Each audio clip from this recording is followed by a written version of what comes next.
রিপন মণ্ডলের দুর্দান্ত বোলিংয়ে সিলেট টাইটান্সকে ৫ রানে হারালো Rajshahi Warriors. Bangladesh premier league BPL ২০২৬ ১২তম আসরের ২৬তম ম্যাচ।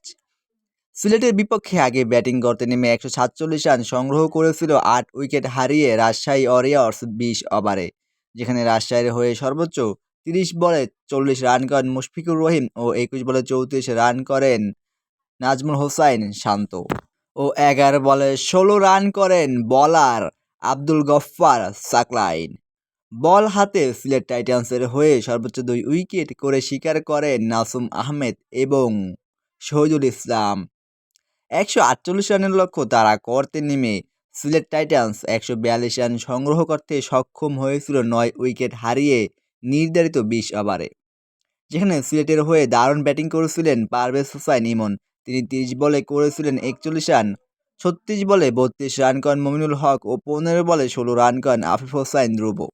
শেষের দিকে ব্যাট হাতে ঝড় তুলেছিলেন মঈন আলী, মাত্র ১২ বলে করেছিলেন ২৭ রান, তবুও জেতাতে পারেননি দলকে।